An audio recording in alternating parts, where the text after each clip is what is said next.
Você sabia que 1 em cada 10 pessoas tem algum distúrbio na tireoide? E que mais da metade dessas pessoas não sabe disso?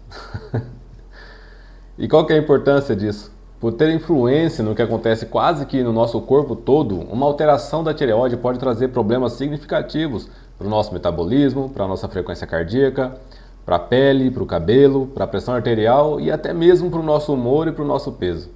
Quer entender como que é isso? Então fica comigo que este é o tema do vídeo de hoje. E antes de continuar, não perde tempo mais não, tá? Já curta o vídeo aí para não esquecer. Se você ainda não é inscrito, se inscreva, tá? Faz isso agora, tá bom? Vamos lá, quem que é a tireoide? Essa aqui é a tireoide, ó. Essa glândula bem aqui na frente da traqueia, tá vendo? É uma glândula endócrina, ela secreta seus hormônios diretamente na corrente sanguínea. Alguns dizem que parece uma borboleta, eu acho que mais ou menos, né? Esse aqui, ó, né, o lóbulo esquerdo, o lóbulo direito, o istmo que liga os dois lóbulos e o lóbulo piramidal, tá bom?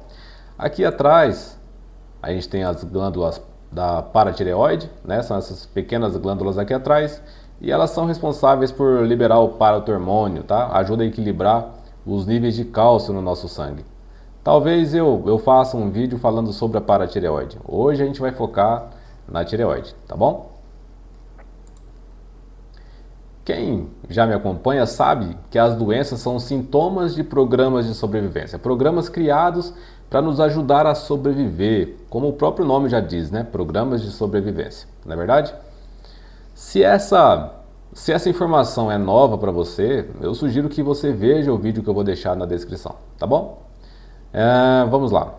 Bom, os programas de sobrevivência que envolvem a tireoide, eles têm quase sempre uma relação com o tempo. Se você já teve algum problema, preste atenção neste vídeo, veja se faz sentido ou se não faz e escreva nos comentários, por favor, tá? Pense na função da tireoide. Ela secreta triiodotironina, o T3, e a tiroxina, que é o T4, e a calcitonina. A calcitonina ela age como em equilíbrio com o paratormônio da paratireoide, tá? Regulando os níveis de cálcio no sangue. Então, vai ficar para outro momento, tá bom? Vamos ao T3 e o T4 então. Estes hormônios, o T3 e o T4, são muito importantes na regulação do metabolismo, que é o processo pelo qual o corpo converte o que você come, o que você ingere, converte tudo isso em energia, né? E regulam também várias outras funções do nosso corpo, como o controle da temperatura, a frequência cardíaca, a digestão e também contribuem para a saúde dos ossos, dos músculos, das articulações, tá? E também do sistema nervoso. Então, vai vendo aí a importância desses hormônios. Então, uma atividade aumentada da tireoide, uma hiperfunção da tireoide, pode afetar essas áreas, assim como uma atividade diminuída, uma hipofunção, também pode afetar essas áreas.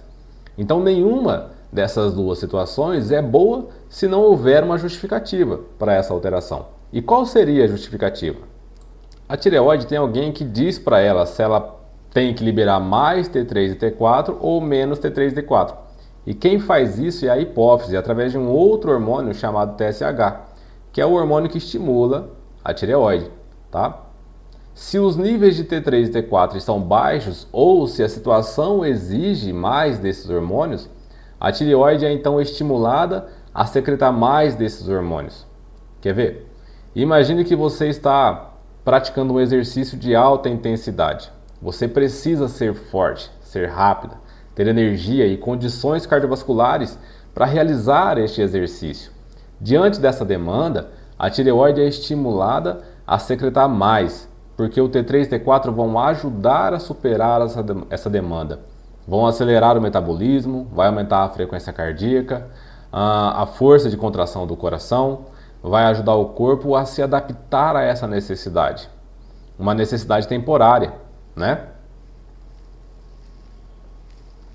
Esta seria então um exemplo de aumento fisiológico desses hormônios, dessa função da tireoide. Então, resumindo, a tireoide aumenta a função, ela trabalha mais em situações onde você precisa de força e velocidade e diminui quando isso não se faz mais necessário. A gente pode separar então as alterações da tireoide em dois grandes grupos.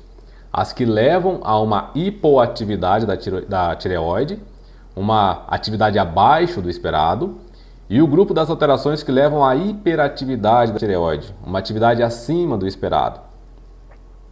E isso repercute no corpo todo, né?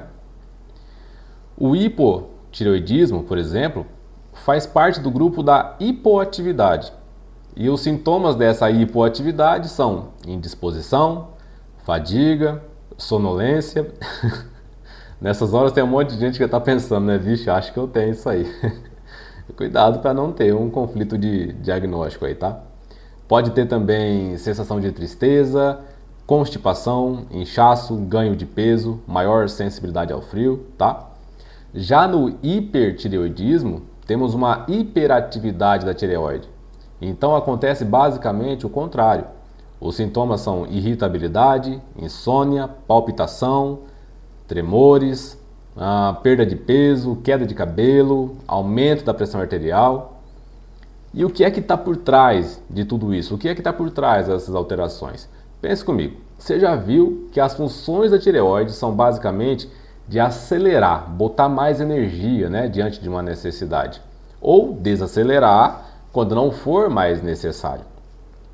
Some isso o fato de que a tireoide ela tem origem embrionária no endoderma e os órgãos e tecidos originados neste folheto reagem a conflitos de ordem primária, como por exemplo a alimentação, a respiração, eliminação, reprodução, a ordem básica, o primeiro grau de sobrevivência. A soma dessas informações a respeito da tireoide nos ajuda a entender por que ela reage a conflitos de não conseguir algo ou de não conseguir manter algo que se acredita ser vital. E tudo isso sob a percepção de não conseguir por ser lento demais para isso, tá?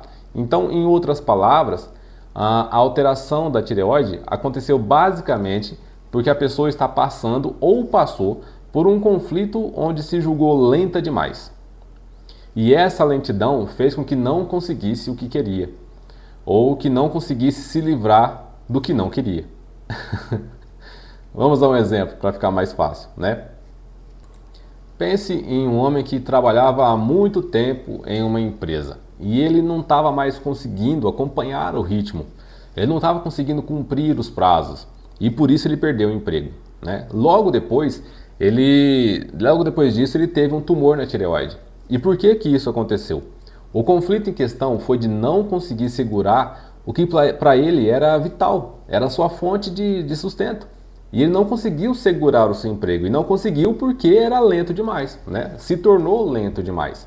Na tentativa de corrigir isso, a tireoide foi muito estimulada para secretar mais T3 e T4. E no caso, para conseguir cumprir a demanda extra de hormônios, ele tinha que ter mais tireoide, mais células da tireoide. Daí o crescimento celular, daí o tumor na tireoide, entendeu? Imagine também um esportista que está constantemente sob pressão para ser mais rápido, né? A sua carreira depende disso. Ele pode desenvolver também um hipertireoidismo, né? Imagine uma pessoa que estava levando alguém para o hospital, mas ele não conseguiu sobreviver, né? E ela sente que talvez se tivesse chegado no hospital antes, a pessoa teria sobrevivido, né? Teria sido salva. Talvez essa pessoa teria falecido mesmo se tivesse chegado antes. É verdade, né? Mas entenda que nos conflitos biológicos não importa o que aconteceu, mas importa sim como você experimentou o que aconteceu, como você lidou com o que aconteceu, o significado que foi dado ao evento, entende?